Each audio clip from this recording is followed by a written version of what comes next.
Es una de las figuras religiosas más reconocidas del mundo. María Magdalena. Algunos la consideran una poderosa imagen de la redención, otros una mujer perversa. Es una pecadora, una prostituta. Una reputación que dura más de 1000 años.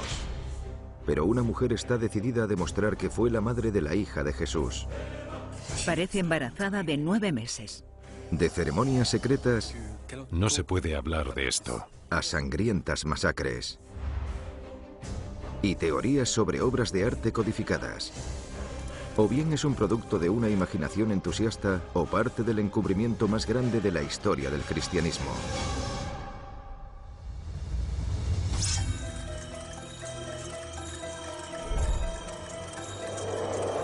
Expedientes Misterio de la Antigüedad 2. El misterio de María Magdalena.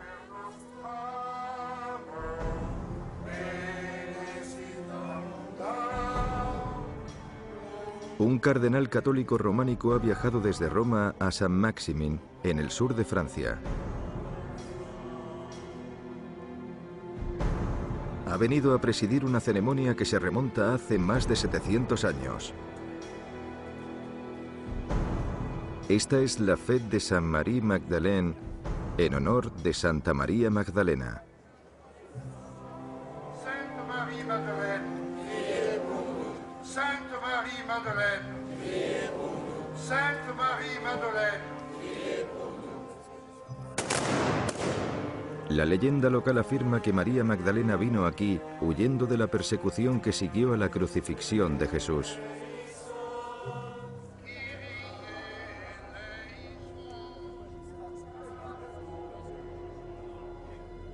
Los fieles creen que murió aquí y que tras esta máscara de oro está su cráneo. María Magdalena es una de las figuras más controvertidas del cristianismo.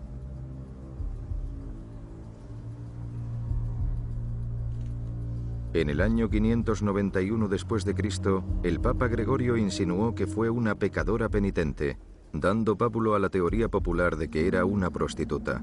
Hay gente que aún cree esa teoría, a pesar de que el Vaticano la exoneró en 1969. Pero hay algo más sobre María Magdalena que fascina a la escritora Margaret Starber.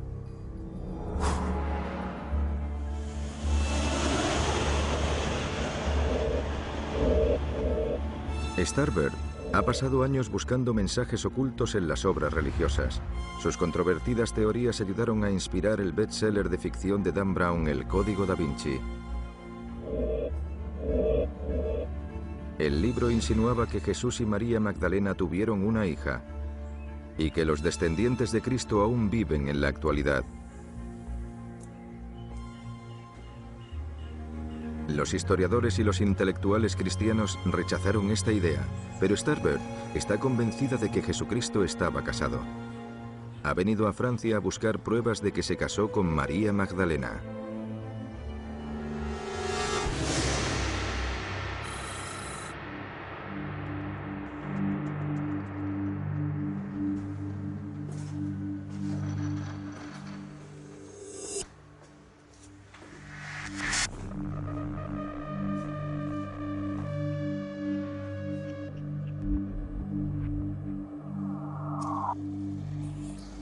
Se sabe muy poco de María Magdalena. Los evangelios apenas la mencionan, al menos no hasta la crucifixión. Luego de repente aparece en los 4 evangelios.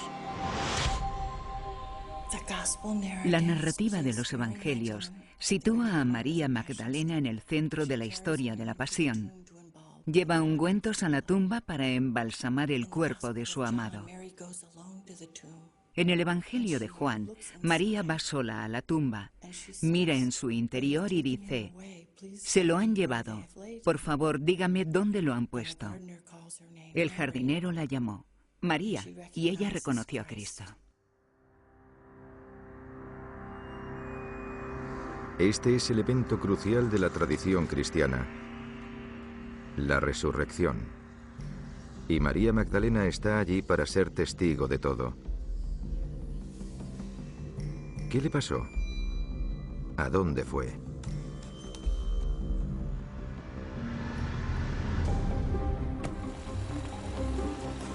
La búsqueda de Starbird comienza en la región de Languedoc, en el sur de Francia.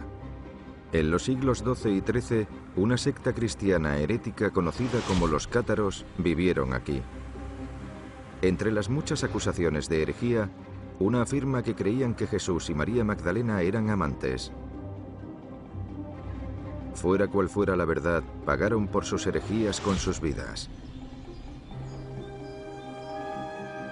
Cuando los intentos por convertir a los cátaros fracasaron, el Papa Inocencio III autorizó una cruzada para eliminarlos.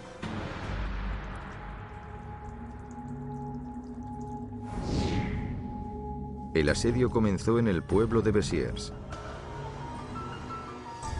Miles de habitantes intentaron refugiarse de los cruzados del Papa en la iglesia que antaño se alzaba allí. Pero la iglesia y la gente que había en su interior ardieron.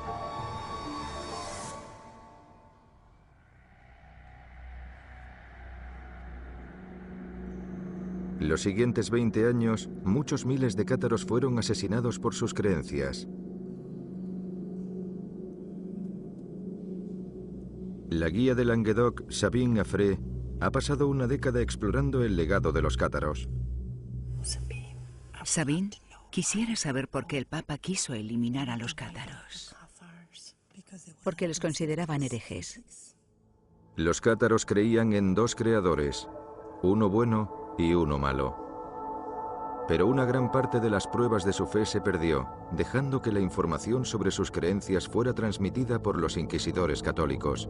Un cronista católico de la época afirmaba que creían que María Magdalena era la concubina de Jesús.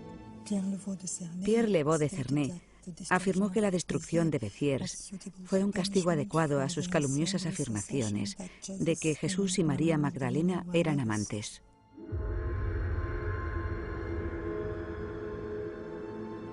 Los intelectuales son escépticos. Los cátaros no creían que Jesús fuera un ser humano. Por tanto, tener una amante habría sido imposible. Ninguno de los evangelios afirma que la tuviera. Pero Margaret no tiene intención de abandonar. Por desgracia, todo ha desaparecido. ¿En serio? La Inquisición se llevó los cadáveres de los cátaros y los quemó. ¿Del cementerio? Del cementerio. ¿Crees que queda algo? ¿A dónde podríamos ir para encontrar pruebas de la existencia de los cátaros? Puedes ir a Cordes, a los alrededores de Albi. Esa era una de las principales regiones donde vivían los cátaros.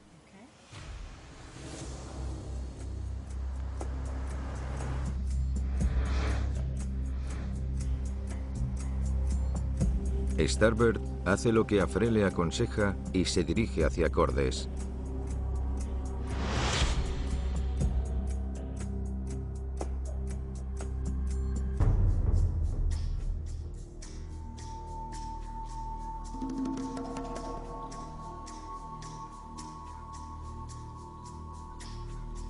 Los relieves de piedra de los muros de la vieja ciudad representan animales siendo cazados por lobos.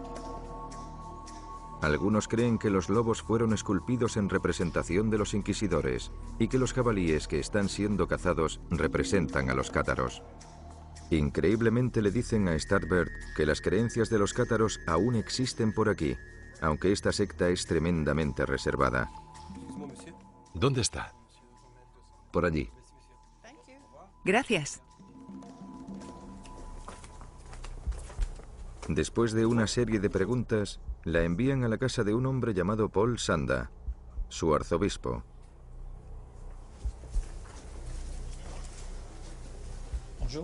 Hola, Hola. ¿qué quieren? Me interesa la fe de los cátaros, sus creencias, especialmente sus creencias sobre María Magdalena. Sanda profesa una religión gnóstica, una secta cristiana que evolucionó de los cátaros. Sanda es cauto. Hay algunas cosas de las que no quiere hablar o que no quiere que se sepan. No se puede hablar de esto. No. Ah, silencio. Gracias. Gracias, señor. Pero accede a enseñarle su capilla. Sígale. De acuerdo. ¿La Iglesia Católica Romana les considera herejes? Sí, siguen considerándonos herejes.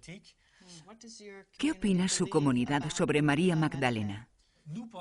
Creemos en otra tradición, que era uno de los apóstoles más importantes. Escribió un evangelio, por lo tanto tenía algo que enseñar. La otra creencia es que María Magdalena era la mujer de Cristo. ¿En serio?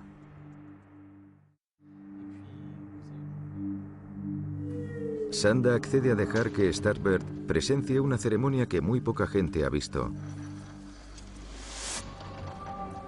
Algunos miembros de la congregación le han pedido mantener el anonimato.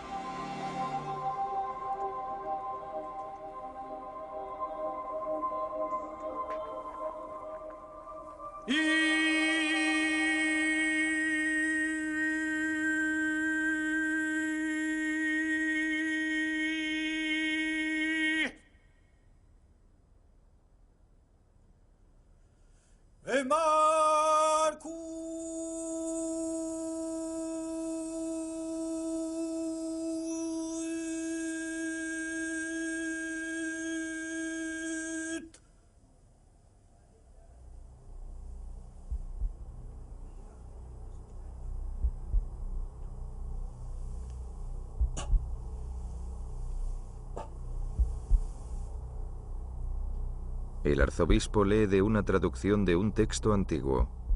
Mais lorsqu'il apparut en gloire à ses disciples sur la montagne, il n'était pas petit. Les parfaits. Es como un evangelio, pero este no aparece en la Biblia. Nous nous embrassons mutuellement, et c'est par la grâce qui est en nous mutuellement que nous recevons la Dice, 3 Marías caminaban con el Señor, su madre, su hermana y María Magdalena, aquella a la que llamaban su compañera. Por lo tanto, su madre, su hermana y su compañera se llamaban María. Este evangelio dice que la compañera de Jesús era María Magdalena.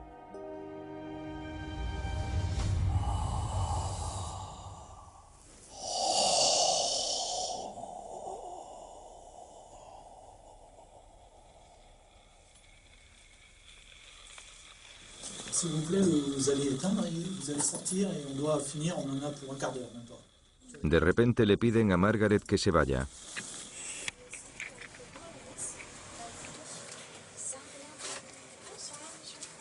Nos ha dicho que era hora de irnos. No sé por qué no quería dejarnos ver el resto de la ceremonia. A pesar de no ver el ritual completo, el libro que leía el arzobispo insinúa una relación entre María Magdalena y Jesús.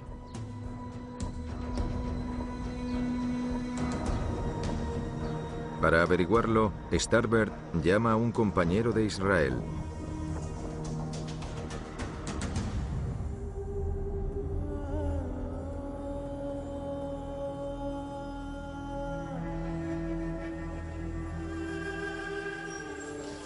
Hola, Margaret, ¿qué tal?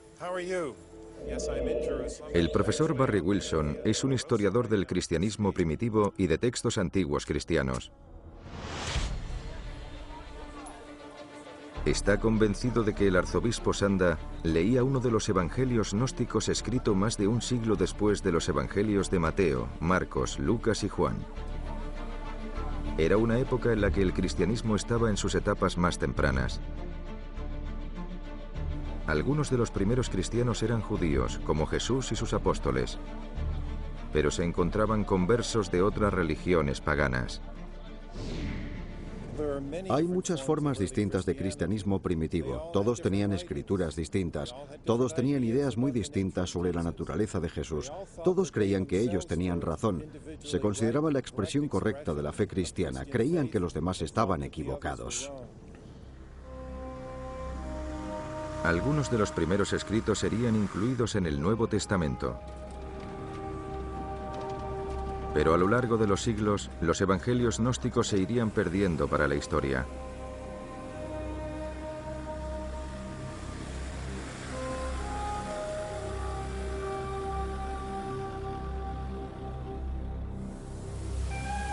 Y justo cuando se terminaba la Segunda Guerra Mundial, un granjero egipcio, Mohamed Ali, desenterró una vasija en el desierto. Llevaba 15 siglos bajo tierra. Dentro había más de 50 textos cristianos primitivos. Cuando Mohamed los llevó a casa, su madre utilizó algunos para hacer fuego. El profesor Wilson ha examinado los que quedaron.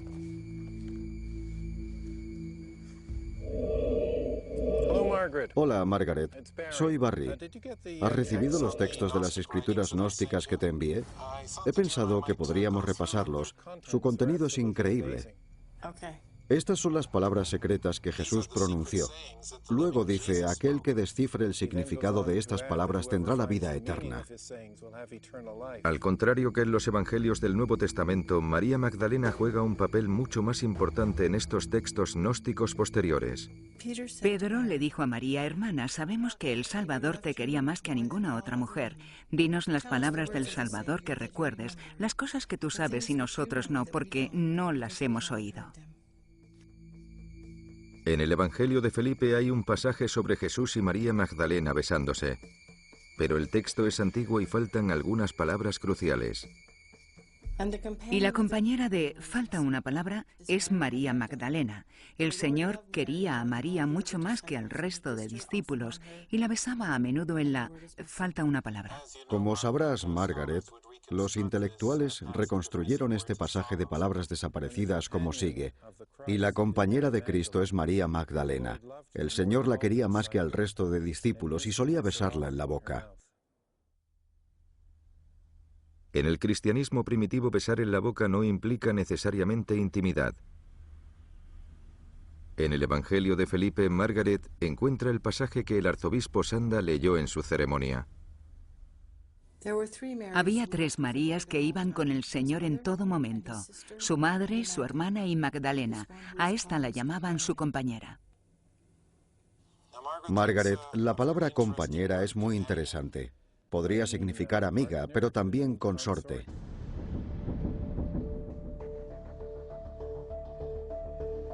Aunque los evangelios gnósticos sean interpretados por algunos como indicativos de una relación íntima entre Jesús y María Magdalena, estudiosos como Helen Bond, de la Universidad de Edimburgo, en Escocia, señalan que ninguno de los evangelios puede ser tomado como si fuera historia exacta.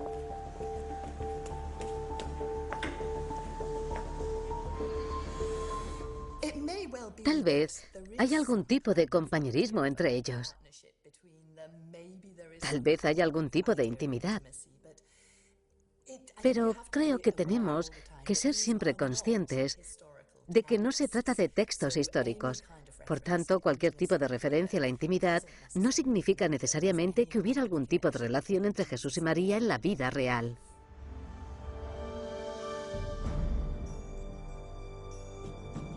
El profesor Wilson quiere averiguar por qué ninguno de los evangelios gnósticos acabó en la Biblia. Cree que las respuestas yacen mucho más atrás, en el mismísimo origen de la Iglesia. Es difícil reconstruir las primeras etapas del cristianismo. Hay muy pocas pruebas físicas para ello. Pero últimamente, un suelo de mosaico de una de las primeras iglesias del mundo ha sido descubierto a 80 kilómetros al norte de Jerusalén, en Megiddo. Pero el profesor Wilson tiene un problema. La iglesia fue descubierta entre los muros de una prisión israelí de máxima seguridad.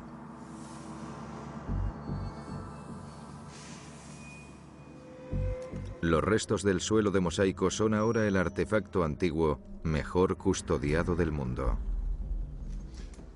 Señor, estamos muy interesados en el mosaico de la nueva iglesia que acaba de ser descubierto. ¿Podría entrar a hacerle una fotografía? ¿No es posible?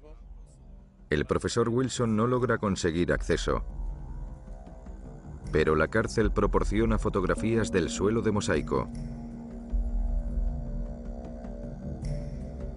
Primero, Wilson quiere averiguar más cosas sobre esta primitiva iglesia cristiana. Se trata de un mosaico particularmente rico. Hay muchísima información. Hay una serie de inscripciones en el suelo del mosaico. Una mujer le dio una mesa a la iglesia en recordatorio del divino Jesucristo. Se trata de un grupo de fieles que opinaban que Jesús era divino, que Él era Dios. Un grupo de cristianos que enfatizaba el estatus de deidad de Jesús fue liderado por San Pablo. Pablo era un ciudadano romano. No tenías que ser judío para unirte al movimiento de Pablo. De hecho, se concentró en convertir a gentiles. Este es el argumento decisivo.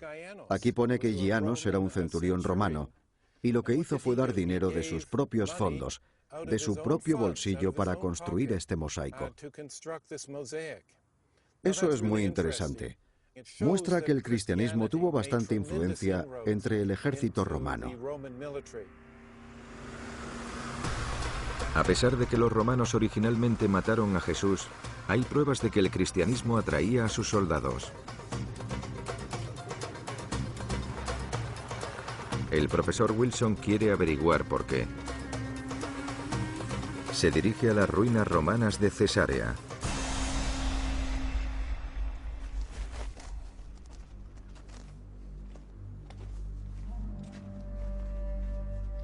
Aquí hay un templo a Mitras, un dios solar famoso entre los soldados romanos.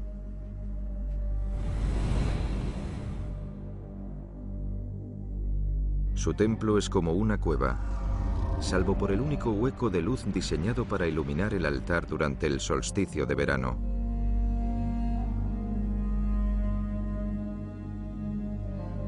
Los parecidos entre algunos rituales de Cristo y de Mitras llevaron a un cristiano del siglo II a declarar que el mitraísmo era obra del diablo. Ambos grupos bebían vino que representaba sangre y comían pan en una comida ritual.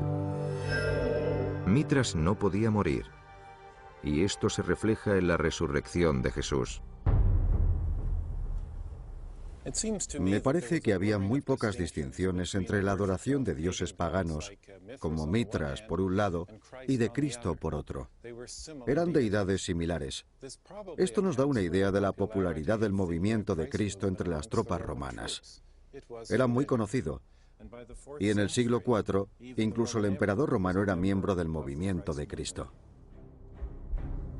El profesor Wilson cree que el parecido de Jesús con los dioses paganos ayudó al cristianismo a extenderse por el Imperio Romano y que el legado de Pablo influenció qué textos serían incluidos en el Nuevo Testamento. Otros intelectuales señalan que los evangelios fueron elegidos de modo natural, basándose en lo que la gente leía en las iglesias. Una lista oficial no empezó hasta el siglo IV. El arzobispo Atanasio fue el primero en señalar los 27 libros que constituyen el Nuevo Testamento actual. Dice, estos son las fuentes de la salvación, y solo estos proclaman la doctrina de la santidad. Estos son los únicos que pueden ser acreditados como divinos. Por tanto, las implicaciones son extremadamente claras. Todo el resto de escrituras, incluidas las de los gnósticos, deben ser rechazadas. De hecho, él las llama obras inventadas. Algunos de los primeros padres de la Iglesia arremetieron contra los gnósticos. No aprobaban esos evangelios. Principalmente porque son las palabras de un Jesús que se alza. Son diálogos inventados de Jesús. No hay base histórica para ellos y están muy relacionados con esa visión en particular del mundo. Por lo tanto, creo que no debe sorprender que algunos de los primeros padres de la Iglesia no los aprobaran. Todo el Nuevo Testamento se escribió antes que los evangelios gnósticos. Por tanto, en términos cronológicos, los textos del Nuevo Testamento son mucho más antiguos. Fueron escritos unos 100 años antes de los primeros evangelios gnósticos.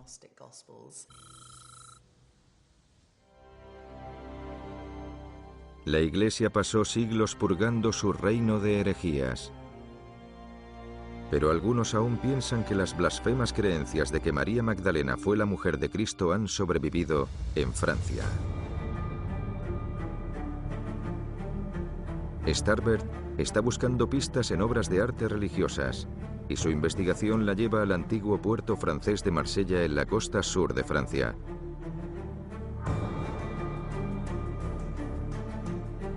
Según la leyenda francesa, María Magdalena huyó de la Tierra Santa y vino aquí.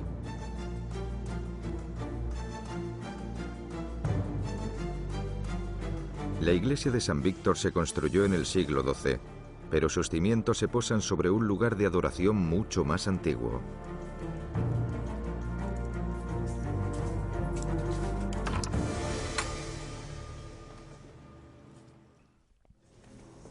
Starbird está intrigada por algo del interior de esta antigua iglesia.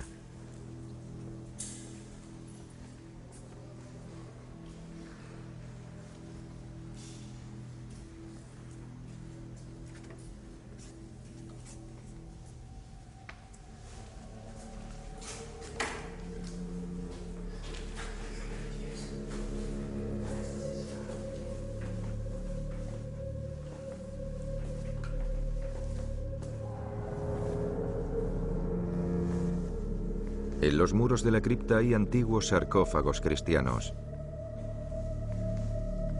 Los muertos también se enterraban aquí en la época pagana.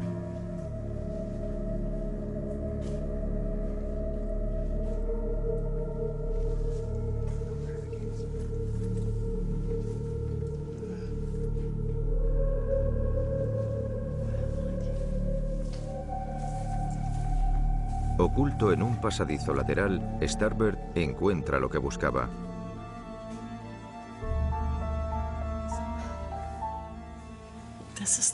Es esta piedra de aquí. Ahí está. Esa es María Magdalena, aferrándose a esta roca. Y al fondo está Cristo en la cruz.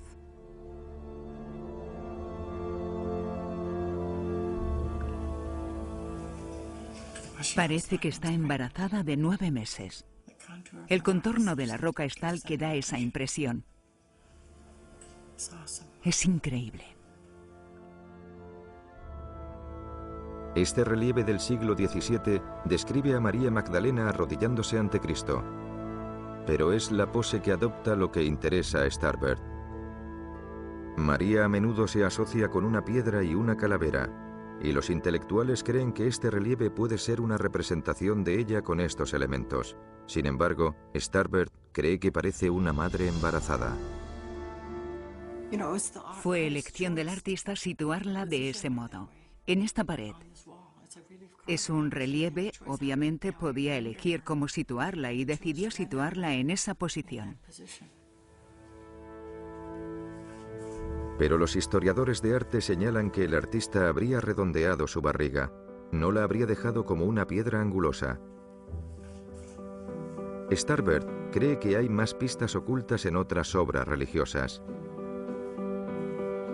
La más famosa es La Última Cena de Leonardo da Vinci.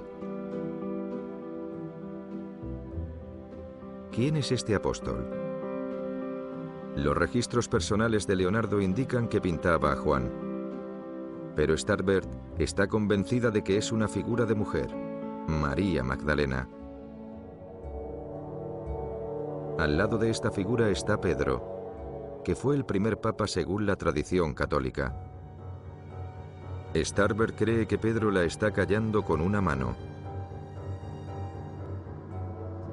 mientras en la otra sostiene un cuchillo que puede parecer malvado. Pero los intelectuales afirman que es para defender a Cristo en el momento de la traición. Starbird cita otras obras religiosas que cree que muestran a una María Magdalena embarazada, pero la mayoría de los historiadores de arte argumentan que en aquella época a los artistas les gustaba pintar cuerpos gruesos de mujer.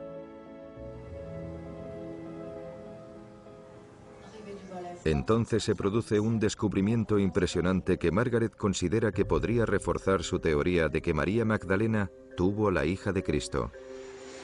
Se han encontrado unos fragmentos de una alfombra antigua.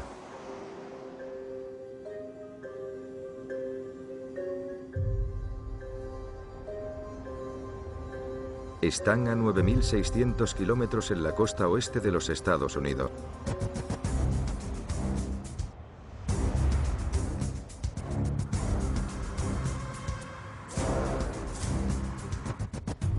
El explorador y coleccionista Jeremy Pine está en posesión de la alfombra. Aunque nunca ha sido mostrada anteriormente al público, Jeremy está convencido de su pedigrí. Es uno de los primeros artefactos cristianos que existen. Es de finales del siglo II y como tal es uno de los primeros brotes del cristianismo.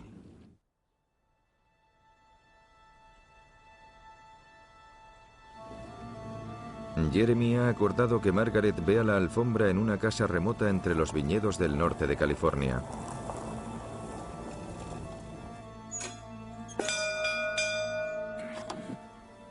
Margaret, hola. Hola, ¿cómo estás? Pasa.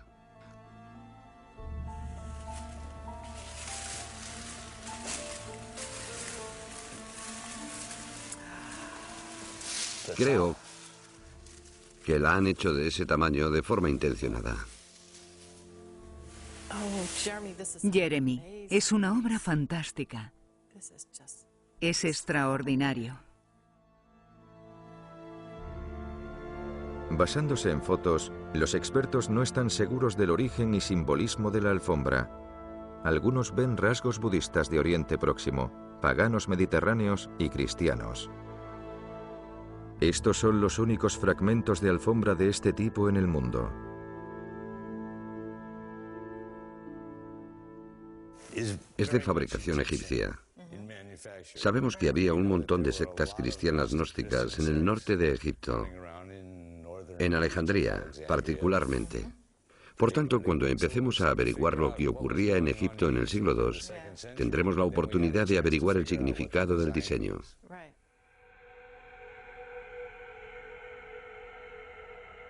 Hay suficiente información en los dos fragmentos para hacernos una idea del aspecto general completo de la alfombra. Está dividida en compartimentos por dos cruces grandes.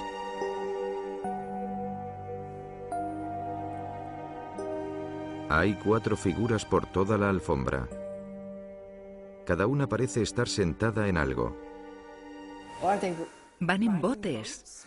¿Qué es esto? Sí, creo que las figuras van en botes. Las de arriba en botes azules. La sección del medio falta casi por completo, pero las representaciones de las cabezas de animales a su alrededor sugieren a Pine lo que podía haber ahí. Es interesante porque se puede ver la máscara de león y en el fondo las dos que están completas. Por supuesto, el león de Judea es uno de los epítetos de Jesús en el Nuevo Testamento.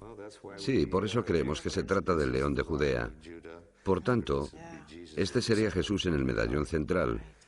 Y por desgracia, lo único que queda es el pelo. Los expertos no están seguros de que se trate de cabezas de león, ni de que esto sea una alfombra cristiana. Una pista pueden ser los halos alrededor de las dos figuras superiores que indican que son divinas. ¿Podemos ver a esta mujer más de cerca? Creo que es una mujer, es rubia, y los de pelo más oscuro son los hombres. Eso es lo que creo yo. No hay nada que nos diga quién es hombre o mujer. Tendríamos que observarlo más de cerca. En el pelo de esta figura han utilizado un color amarillo. Amarillo dorado, y han utilizado algún tipo de hilo púrpura que se ha desvanecido. Por tanto, creo que el amarillo y el púrpura juntos habrían dado el efecto de pelo rojo. Y si buscamos algún pelirrojo en la historia de aquella época, hablamos de María Magdalena. Por lo tanto, parece que nuestro mejor candidato sería María Magdalena. Los intelectuales no son capaces de determinar el sexo de esta figura, ni de si María Magdalena era pelirroja. Esta alfombra tiene cientos de años más que cualquier descripción realizada de ella. A la izquierda de la figura hay otra con un halo. ¿Puedes hablarme de esta figura más pequeña que hay aquí? Parece una réplica, aunque mucho más pequeña, de la mujer de aquí, y también lleva un halo. Son casi la misma figura, salvo que esta tiene la mitad de su tamaño. Aunque el periodo es primitivo y el arte es un poco más rudimentario, no creo que fuera un accidente, ya que todo lo demás está en proporción en la alfombra. creo que la han hecho de ese tamaño de forma intencionada. ¿Será la hija de la mujer del bote azul? Se podría pensar eso. Madre e hija. ¿Es lo que opinas tú, Jeremy? ¿Es así como lo interpretas? Así es como lo interpreto.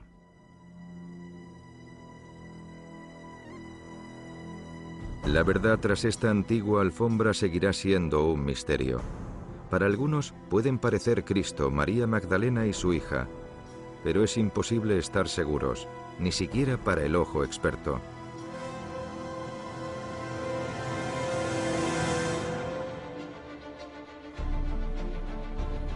De vuelta en Jerusalén, el profesor Wilson intenta averiguar el significado de la alfombra en caso de tratarse de un objeto cristiano. No parece ser una historia de la Biblia, por tanto busca en otros lugares. Y cree que ha encontrado algo. La leyenda francesa dice que María Magdalena, junto con un grupo de amigos y familiares de Jesús, huyeron de Jerusalén y acabaron en Francia. Si María Magdalena estaba casada con Jesús, y especialmente si tuvo una hija con él, habría tenido que huir de Jerusalén tras la muerte de este.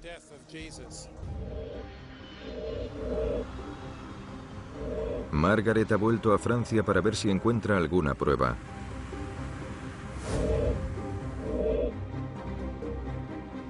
La leyenda francesa afirma que María Magdalena pasó sus últimos 30 años de vida en una cueva en las montañas de Saint-Baume.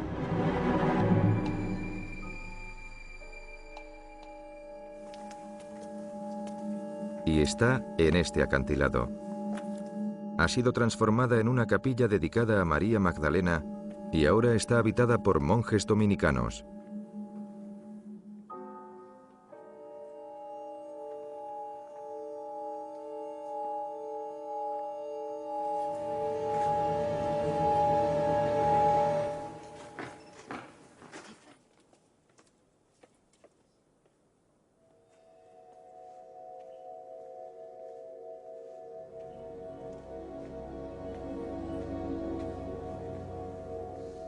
La cueva contiene representaciones de María Magdalena en escenas de la Biblia.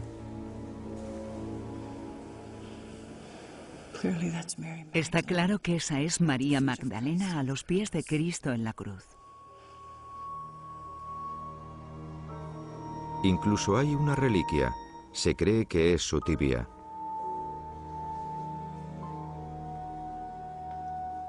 Pero no hay nada que apoye la teoría de que haya huido de la Tierra Santa.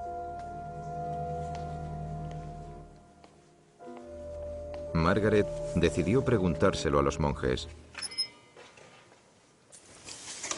Hola. Hola. En línea con la tradición católica, el hermano Thomas considera que María Magdalena es una santa importante, pero no un apóstol. Siéntese. Gracias.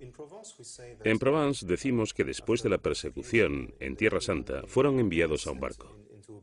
En ese barco estaban María Magdalena, Marta, Lázaro, María Jacobé, María Salomé y Maximino. Y cruzaron el mar y llegaron a Saint-Marie-de-la-Mer, como la llamamos aquí, cerca del río Ródano. ¿Entonces cree que estas tradiciones antiguas tienen un atisbo de realidad? Bueno, nuestra postura oficial es afirmar que no sabemos si María Magdalena vino aquí o no.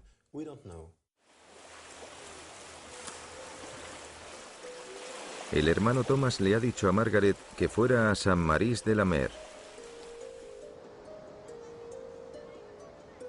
Ahora es un centro turístico de la costa sur de Francia. La leyenda dice que llegó a costa después de la crucifixión.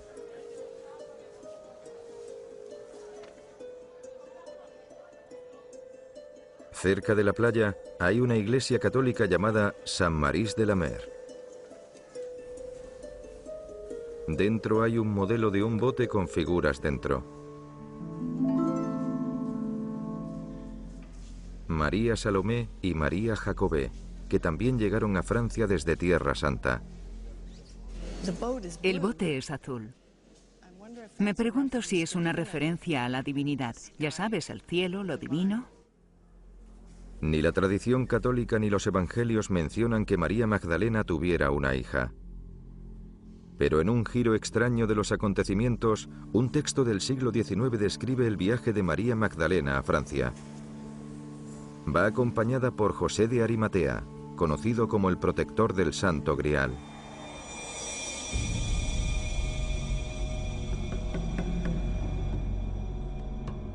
Los intelectuales consideran que el Santo Grial es un mito descrito en el siglo XIII como el cáliz utilizado en la Última Cena.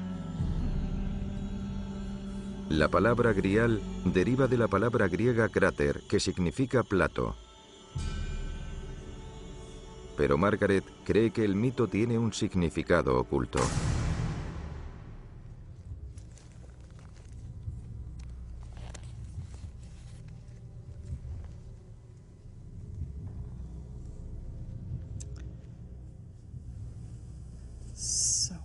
La mayoría de la gente cree que el grial es un recipiente o un cáliz que contenía la sangre de Cristo. Pero tenemos una palabra antigua que deriva fonéticamente de la palabra francesa sangral, que se traduce como Santo Grial, S-A-N y después G-R-A-A-L como segunda palabra. Pero si divides esas mismas 8 letras después de la G, obtienes sang, ral, que en francés antiguo significa sangre real o linaje real. Y no se puede llevar la sangre real en un tarro con una tapa. Fluye en las venas de un niño. Pero esta opinión ha sido ampliamente desacreditada. Una vez que empiezas a mezclar las leyendas, ocurren todo tipo de cosas. Y el intercambio de idiomas del francés al inglés al final de la Edad Media produjo un montón de confusiones encantadoras. Malory escribió su versión de las historias artúricas y del Grial y escribió la palabra Santo Grial como una palabra, sangreal, que se deletrea S-A-N-G-R-E-A-L, o a veces con 2 L's al final. Pero si divides esa palabra de otro modo, en lugar de darte santo y grial, te puede dar sangre real. Es un desarrollo interesante, pero definitivamente postmedieval. Margaret señala una leyenda que habla de una chica en el barco que supuestamente María Magdalena llevaba a Francia. En la cripta de la iglesia hay una estatua dedicada a ella.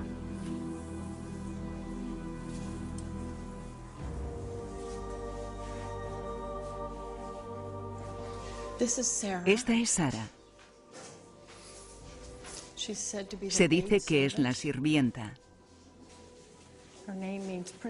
Su nombre significa princesa en hebreo. En algunas leyendas Sara es gitana y en otras una sirvienta egipcia. No está reconocida como una santa, pero en esta iglesia es venerada. Para Margaret, esta es la última pieza del puzzle.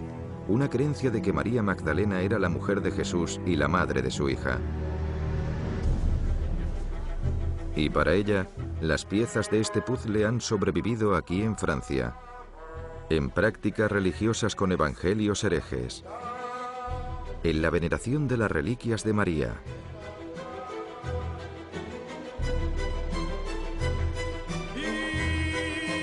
por supuesto, las creencias no son pruebas físicas. La verdad sobre María Magdalena tal vez nunca sea descubierta. Pero para Margaret, las pistas están a nuestro alrededor.